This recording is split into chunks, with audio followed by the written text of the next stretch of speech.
એક અભ્યાસ પ્રમાણે 1400 ફૂટ પછીનું જે પાણી છે એ પીવા લાયક કે નાવા લાયક નથી.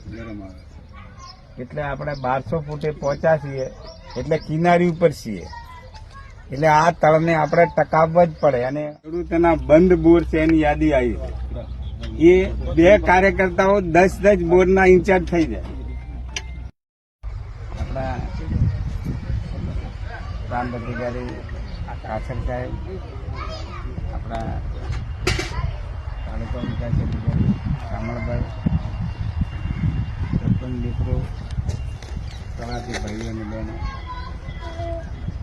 આપણી પાસે જે આ જળ સંચય માટેનો સમય છે એ લિમિટેડ સમય છે. એટલે સરકારી કામ કરવા માટે 31 તારીખે આમ તો આપણે આ તળાવવાનું પૂરું થયું ને, એટલે જ્યાં જ્યાં તળાવોનું કામ છે એ બહુ ઝડપથી શરૂ થઈ જવું જોઈએ. એકલી સરકારની જવાબદારી છે અથવા સંસ્થા આવશે એ રીતે નહીં રહી. આપણી પણ જવાબદારી છે કે જે કામ આપણે મંજૂર થયું હોય અથવા કરાવવાનું હોય કરાવી નાખવું જોઈએ. સરપંચ અને તળાટી ધારે તો 100% લોક ભાગીદારીથી તળાવો ઊંડા બધા જ થઈ શકે એમ છે. આ મારો સ્પષ્ટ મત છે. તમારે જો તમે ગામના 25-50 જણા ખેડૂતોને ભેગા કરીને કહો ભાઈ આ તમે માટી તમારા ખેતરમાં લઈ જાઓ અને જીસીબીની વ્યવસ્થા કરીએ. સંસ્થાઓ પણ એમાં તૈયાર છે. ધારો કે મિત્તલબેનની સંસ્થા છે તો 100% ભાગીદારીની અંદર પોતે જીસીબી મશીન મૂકવા માટે તૈયાર છે. માટી ખેડૂતોએ લઈ જવી પડે અને આ કામ આપણે ઝડપથી શરૂ કરી દેવું જોઈએ. આપણી પાસે 15 દિવસ જ છે કે આ તળાવ ઊંડવાનું કરવાનું કામ જે અભિયાન છે એ પૂરું થાય છે. એની સાથે સાથે પંચાયત હસ્તકના જે બોર ફેલ થયેલા છે જે કૂવા હોય એ પણ તમે આપણા ટીડીઓશ્રીને આની વિગત આપી દો. એ પણ રિચાર્જ કરવા માટેનો કાર્યવાહી ચાલે છે. આપણે જળ સંપત્તિ નિગમના જે જૂના બોર પડેલા છે, મારી પાસેથી માહિતી આવી પ્રમાણે 36 બોર એ ફેલ થયેલા પડ્યા છે. તો એ એમના એમડી જોડે પરમ દિવસે બેઠક કરી હતી અને એ નિગમ દ્વારા પણ એ બોર રિચાર્જ માટેની કાર્યવાહી ચાલે છે. આ તળાવ અને આ જે ડેરીનું અને આ આપણે નરેગા મનરેગાનું આ સંયુક્ત અભિયાન છે એમાં પણ મોટી સંખ્યાની અંદર આ તો થઈ શકે એવું છે, બહુ પેલું છે. તો મોટી સંખ્યાની જ્યાં જ્યાં પાણી આપણને એવું લાગે કાંઈ પાણી થોડું ભેગું થઈ શકે એવું છે ત્યાં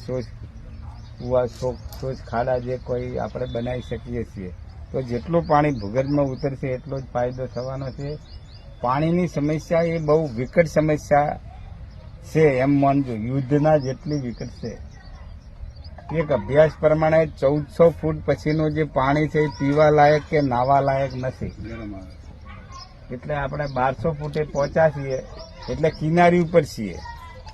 એટલે આ તળને આપણે ટકાવવા જ પડે અને આપણે એને આધેર લાવવા જ પડે. અને એ લાવીએ તો સંયુક્ત પ્રયાસથી આવી શકે એમ છે.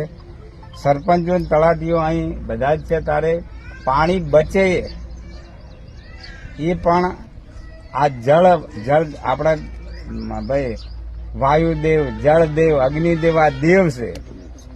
એટલે પાણીનો બચાવ થાય, ખોટો બગાડ થતો અટકે તમારી પંચાયત મારફત કે ગામ મારફત. એ પણ આ જળદેવીનો સૌથી મોટી આરાધના છે એ હું માનું છું. અને આ જળનું કામ છે એ ભારત માતાનું મંદિર છે, જળદેવીનું મંદિર બનાવવાનું કાર્ય છે. તો એમાં મોટી સંખ્યામાં આપણે જોઈએ જે તળાવો નર્મદા પાઇપલાઇન નેટવર્કથી જોડાવાના છે એ બધા જ તળાવો ઊંડા થઈ જાય. નીમ કરવાના બાકી હોય તો નીમ કરી દઈએ. એમાં એકલા સરકારની જવાબદારી નથી કે આપણે એમ કહીએ કે અમે તો દરખાસ્ત આપી દીધી. ક્યાં ખૂટે છે, શું ખૂટે છે, એમાં આપણે શું પૂરતા કરવાની છે, જમીન એના બદલામાં આલવી પડે તો ક્યાંથી મળી શકે છે, કેવી રીતે મળી શકે, બધું જ આપણી જવાબદારી છે.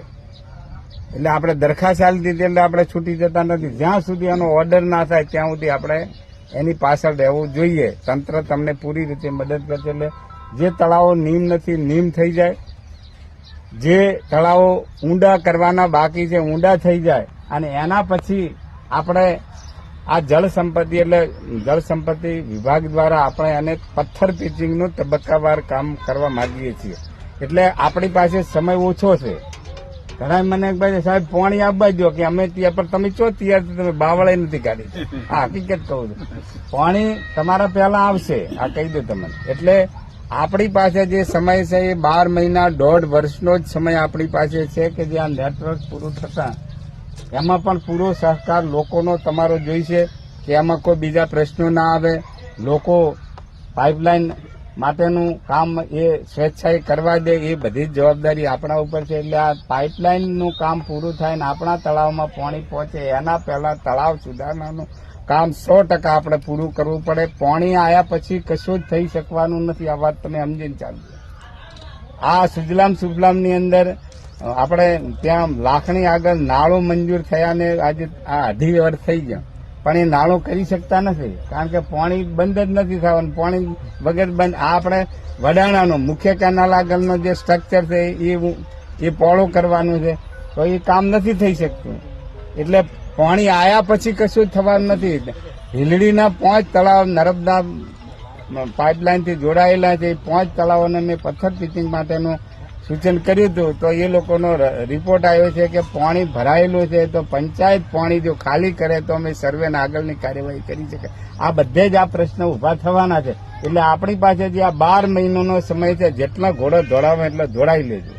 અને એમાં તંત્ર અને આપણે લોકલ ગ્રાન્ટોનો એમાં ઉપયોગ કરો. સરકાર પણ એમાં ભાર મૂકી રહી છે. તમે પંચાયત સરપંચો ઘણી વખત મને એમ કહે છે કે સાહેબ આ પાણીની જગ્યાએ કે અમે પ્યોર બ્લોક કે આરસીસી ગાઉં કરાવી દો કે પાણીના અમારે ક્યાં પૈસા વાપરવા, તો વાપરવાની જગ્યાએ તો ઘણી છે કે નથી? તો એનો ઉપયોગ કરો. અને આજે અહીં આપણે આ શોષ કુવાનું શું છે, આ ડેમો જે કર્યો આખાનો તમારું છે, સરપંચના ત્યાં આપણે આ કાર્યક્રમ કર્યો. એમના કુટુંબને અમને બધાને શુભેચ્છાઓ. અને ટીડીઓ સાહેબ જે અપેક્ષા રાખે છે કે 5 દિવસની અંદર આ શોષ કાઢવાનું જે કામ છે એ પૂરું કરવાનું, એ સંકલ્પ સાથે આપણે સુધા પડીએ. સૌનો આભાર. ભારત માતા.